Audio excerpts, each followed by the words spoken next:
इस वीडियो में हम पढ़ रहे हैं क्लास 9th के ज्योग्राफी के चैप्टर नंबर 6 को, जिसका नाम है पॉपुलेशन।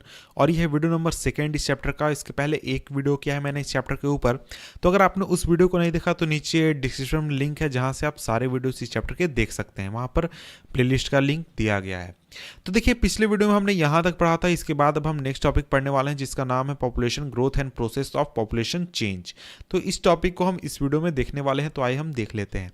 तो देखिए, इस टॉपिक में हम पढ़ेंगे पॉपुलेशन ग्रोथ के बारे में और किस तरीके से पॉपुलेशन चेंज होता है। इस प्रोसेस को हम यहाँ पर देखने वाले हैं।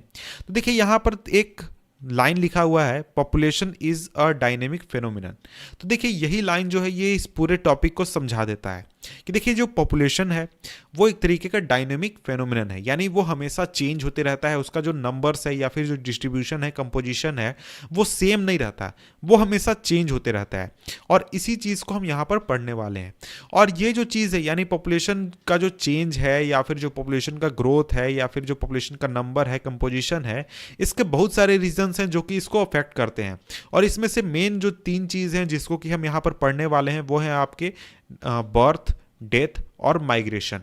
तो आइए हम पढ़ लेते हैं इन सभी चीज़ों को और देखते हैं कि आखिर हमें इन चीज़ों में पढ़ना क्या है। तो देखिए, इसके पहले यहाँ पर हमारा टॉपिक है छोटा सा, इसी के अंदर वो है पॉपुलेशन ग्रोथ।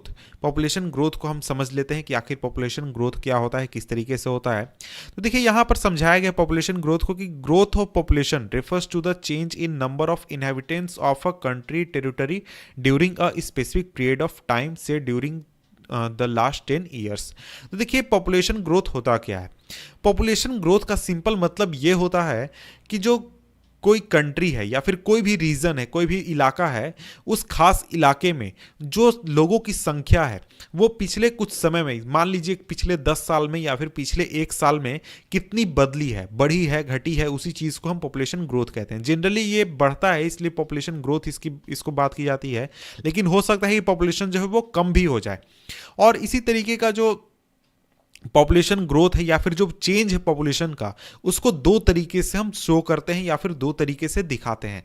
पहला तो आपका हो गया एब्सोल्यूट नंबर्स में, यानी कितना पॉपुलेशन बढ़ा। मान लीजिए पिछले 10 साल पहले आपके शहर में 1 लाख लोग रहा करते थे, लेकिन अब वहां पर 1,10,000 लोग रहते हैं। तो पिछले 10 साल में आपके शहर का जो पॉपुलेशन चेंज है वो 10,000 है। तो ये हो गया आपका एब्सोल्यूट नंबर्स।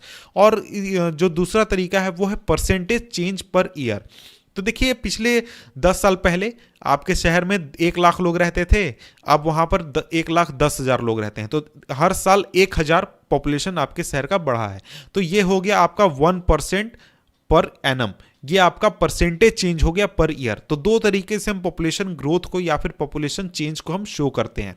तो देखिए, जो एब्सोल्यूट नंबर्स हैं उसको हर साल जोड़ा जाता है या फिर हर डिकेड में जब भी आपका जो पॉपुलेशन काउंट किया जाता है उस समय में एक तरीके से कैलकुलेट किया जाता है जो एब्सोल्यूट नंबर उसको। यानी पिछले 10 साल पहले यहाँ की इंडिया की पॉपुलेशन जो थी वो कितनी थी, उसके कंपैरिजन में हम अभी का देखेंगे। तो इस तरीके से एब्सोल्यूट नंबर हमें मिल जाएगा माइनस करने पर कि हमारा जो एब्सोल्यूट नंबर चेंज है वो कितना था। तो देखिए, जो एब्सोल्यूट नंबर्स हैं वो सिंपली बताते हैं कि आपके इलाके में या फिर आपके कंट्री में जो इंक्रीज हुआ है पॉपुलेशन का वो कितना हुआ है। यानी कि लोगों की संख्या 1 लाख बढ़ी, 10 लाख बढ़ी, 20 लाख बढ़ी, 10 करोड़ बढ़ी, ये आपको सिंपली बताता है। और ये सिंपली आप कैलकुलेट कर सकते हैं कि आप अभी का प्रेजेंट डाटा लीजिए और पिछले डाटा से आप उसको सिंपली सब्सट्रैक्ट कर दीजिए तो आपको ये डाटा मिल जाएगा। और ये आपका सिंपली हम कह लेंगे एब्सोल्यूट इंक्रीज, यानी यह हमें बताएगा कि कितने लोगों की संख्या जो है वो बढ़ी है या फिर घटी है नंबर्स में। और इसके अलावा जो दूसरा तरीका है जिसमें कि हम परसेंटेज पर एनम को शो करते हैं, वो हमारा बताता है कि आपके पॉपुलेशन ग्रोथ का रेट क्या है। यानी कि अभी मान लीजिए आपका हो सकता है कि पॉपुलेशन जो है वो काफ़ी ज़्यादा बढ़ी, लेकिन उसका जो रेट था वो पिछले साल के मुकाबले कम था। तो वही इंडिया के साथ है, इसको मैं आगे आपको शो करूंगा तो एक्सप्लेन करूंगा एग्जांपल के साथ। तो देखिए, यहाँ पर यही कहा जा रहा है कि जो रेट है या फिर जो पेस है पॉपुलेशन इंक्रीज का, वो दूसरा तरीका है पॉपुलेशन ग्रोथ को कैलकुलेट करने का या फिर काउंट करने का। और इसको कैलकुलेट किया जाता है परसेंट पर एनम, यानी हर साल कितना परसेंट आपके इलाके में या फिर आपके देश में पॉपुलेशन ग्रोथ हो रहा है। फॉर एग्जाम्पल, जो रेट ऑफ इंक्रीज है 2% पर एनम, यानी कि किसी भी साल में मान लीजिए कि एक साल में आपके इलाके में अगर 100 लोग हैं तो 100 लोग में 2 लोगों की संख्या बढ़ रही है हर साल। तो इसको हम कहते हैं एनुअल ग्रोथ रेट। तो देखिए इंडिया का जो पॉपुलेशन है वो काफ़ी स्टेडली इंक्रीज किया है 361 मिलियन से, जो कि 1951 में था। उसके कंपैरिजन में 2001 में अभी जो पॉपुलेशन 2001 में पॉपुलेशन है वो 1028 मिलियन है, यानी करीब 102 करोड़ 80 लाख। तो यहाँ पर ऊपर जो मैं बात कर रहा था कि जो परसेंटेज इंक्रीज का कि कितना परसेंट इंक्रीज कर रहा है उसको मैं यहाँ पर दिखा देता हूँ। तो देखिए 1951 में आप देखें तो जो देखिए परसेंट एनुअल ग्रोथ रेट था वो था 1.25%, और जो एब्सोल्यूट ग्रोथ था वो था 4 करोड़ 20 लाख। और उसके बाद यहाँ पर आप देख सकते हैं कि सबसे ज़्यादा एनुअल ग्रोथ रेट कब था, 1981 से 1991 के बीच में, और ये कितना था 2.22% पर एनम। लेकिन उस समय में जो पॉपुलेशन ग्रोथ था वो था सिर्फ आपका 13 करोड़ 50 लाख। लेकिन उसके कंपैरिजन में आप अगर 2001 में देखें तो उस समय में जो आपका पॉपुलेशन ग्रोथ था वो एनुअल ग्रोथ रेट जो था वो 1.93% था, यानी इससे कम था, 1981 से कम था। लेकिन जो रियल पॉपुलेशन ग्रोथ था वो 182 मिलियन था, यानी करीब 18 करोड़ था। तो सॉरी, यहाँ पर ये जो 1981 वाला मैंने बताया है ये 1971 से 1981 है, मैंने 1981 से 1991 कह दिया था, वो आपका वो करेक्ट कर लीजिएगा। तो इसके आगे अगर हम बढ़ें तो इससे हम एक तरीके से देख सकते हैं कि जो एनुअल ग्रोथ रेट है वो एक तरीके से सही में हमें डाटा शो करता है कि कितना रेट से हमारा जो पॉपुलेशन है वो इंक्रीज कर रहा है या फिर बढ़ रहा है। तो ये दोनों चीज़ों को हमने यहाँ पर देख लिया। इसके बाद अगर हम आगे बढ़ें तो यहाँ पर यही कहा जा रहा है कि देखिए जो टेबल 6.1 है और फिगर 6.1 है वो बताता है कि 1951 से 1981 के बीच में जो पॉपुलेशन ग्रोथ है वो कितना था, वो किस तरीके से इन सभी चीज़ों को एक्सप्लेन करता है। इसके बाद अगर हम आगे बढ़ें तो आगे यही चीज़ इसी ग्राफ को यहाँ पर एक्सप्लेन किया गया है कि देखिए कहा गया है कि 1981 से जो रेट है ग्रोथ का वो डिक्लाइन किया है ग्रेजुअली, यानी काफ़ी कम हुआ है। तो इस समय में जो बर्थ रेट था वो काफ़ी कम हो गया, लेकिन जो 182 मिलियन पीपल जो ऐड हुए टोटल पॉपुलेशन में 1990s में केवल, तो ये पहले से काफ़ी ज़्यादा था। और इसका रीज़न क्या था, तो इसका रीज़न ये था कि जो पहले हमारे पास बेस था यानी लोगों की जनसंख्या थी वो कम थी, और इसलिए वहाँ पर जो लोगों का जन्म था वो परसेंट ज़्यादा होने के बावजूद वहाँ पर कम हुआ था। यानी करीब मान लीजिए कि 68 करोड़ आबादी है, तो वहाँ पर उसका 2.2% कितना हुआ आपका 2.2% पर एनम, वो आपको 10 साल में इतना हुआ 13 करोड़ 50 लाख।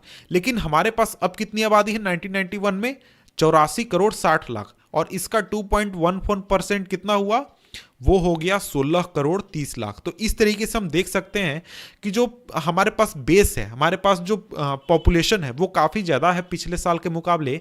इस वजह से जो हमारा जो रिजल्ट आ रहा है एब्सोल्यूट नंबर्स में वो काफ़ी ज़्यादा आ रहा है।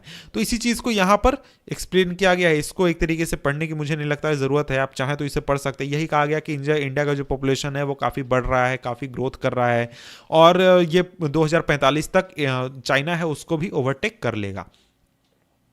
इसके बाद अब हम आगे बढ़ते हैं और पढ़ते हैं हमारा इसी में नेक्स्ट टॉपिक जो है वो है हमारा प्रोसेस ऑफ पॉपुलेशन चेंज या फिर ग्रोथ। तो इसमें हम 3 मेन फैक्टर्स को पढ़ने वाले हैं, देखने वाले हैं। वो है हमारा बर्थ रेट, डेथ रेट और माइग्रेशन। तो देखिए जो नेचुरल इंक्रीज है पॉपुलेशन का वो आपका मेनली होता है बर्थ रेट और डेथ रेट के बीच का डिफरेंस, यानी कितने लोगों ने जन्म लिया उसमें से माइनस कितने लोग मर गए, यानी कि कितने लोगों की मौत हो गई। तो यही हमारा हो गया पॉपुलेशन ग्रोथ, नेचुरल इंक्रीज।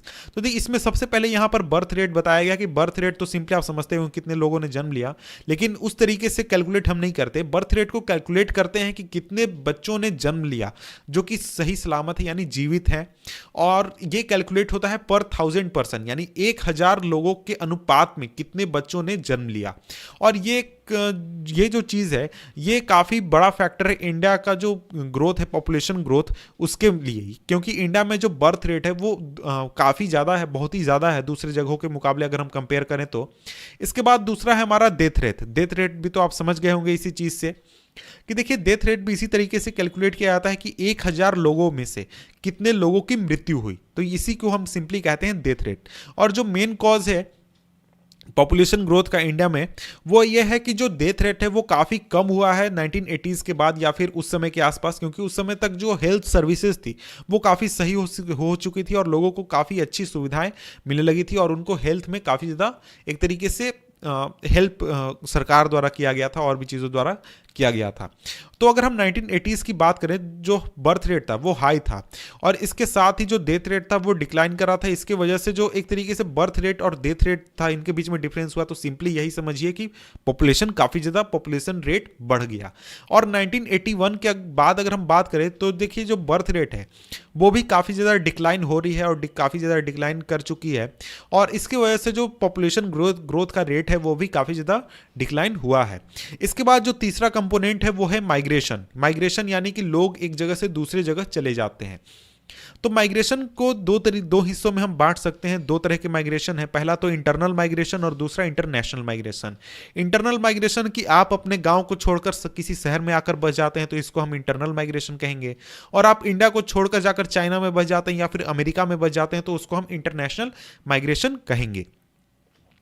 तो देखिए जो इंटरनल माइग्रेशन होता है, इंटरनल माइग्रेशन की वजह से हमारा जो साइज ऑफ पॉपुलेशन जो है वो चेंज नहीं होता है। यानी कि इंडिया का कोई व्यक्ति इंडिया ही में आकर किसी दूसरे रीजन में बस गया तो इंडिया का पॉपुलेशन चेंज नहीं होगा, लेकिन ये एक तरीके का डिस्ट्रीब्यूशन चेंज कर देता है कि लोग जो है वो कहाँ रहते हैं। पहले लोग गांवों में रहा करते थे, अब जो लोग हैं वो जाकर शहरों में रहते हैं।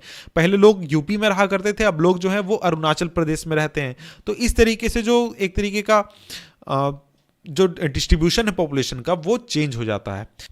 तो इसी चीज़ को यहाँ पर डिस्कस किया है जो मैं नीचे डिस्कस कर रहा था कि देखिए जो पॉपुलेशन आपका माइग्रेशन होता है, माइग्रेशन की वजह से सिर्फ पॉपुलेशन साइज चेंज नहीं होता है बल्कि कंपोजिशन भी चेंज हो जाता है। अर्बन यानी कि शहरों में ज़्यादा लोग रहते हैं, रूरल में कम लोग रहते हैं। जो सेक्स कंपोजिशन है या फिर जो एज कंपोजिशन है वो भी चेंज हो जाता है, क्योंकि यंग लोग जो हैं वो शहरों में चले जाते हैं, बूढ़े लोग गाँव में रह जाते हैं। यंग लड़के जो हैं वो शहरों में चले जाते हैं, लड़कियाँ जो हैं वो गाँव में रह जाती हैं। तो इस तरीके का जो एक तरीके का कंपोजिशन है, पॉपुलेशन कंपोजिशन, वो काफ़ी ज़्यादा चेंज हो जाता है। और इंडिया में अगर हम बात करें तो जो रूरल और अर्बन माइग्रेशन है वो काफ़ी ज़्यादा आपको देखने को मिलेगा। लोग गाँव को छोड़कर शहरों में जाकर रह रहे हैं और उसका रीज़न एक ये है कि जो गाँव है वहाँ पर लोगों को जॉब नहीं मिलते या फिर जो लोग हैं उनको एक तरीके से बहुत कठिनाइयों का सामना करना पड़ता है। तो इसी तरीके से अगर हम बात करें तो यहाँ पर एग्जांपल दिया गया है कि अर्बन पॉपुलेशन जो है वो 17.29% थी 1951 में, यानी टोटल पॉपुलेशन का 17% लोग शहरों में रहा करते थे, लेकिन 2001 में वो अब 27.78% हो चुकी है और ये काफ़ी ज़्यादा इंक्रीज़ है। और इसके साथ ही जो मिलियन प्लस सिटीज़ है, यानी जहाँ पर 10 लाख से ज़्यादा लोग रहते हैं, वो उनकी संख्या अब 23 से बढ़कर 35 हो चुकी है सिर्फ एक डिकेड में, यानी 1991 से 2001 में।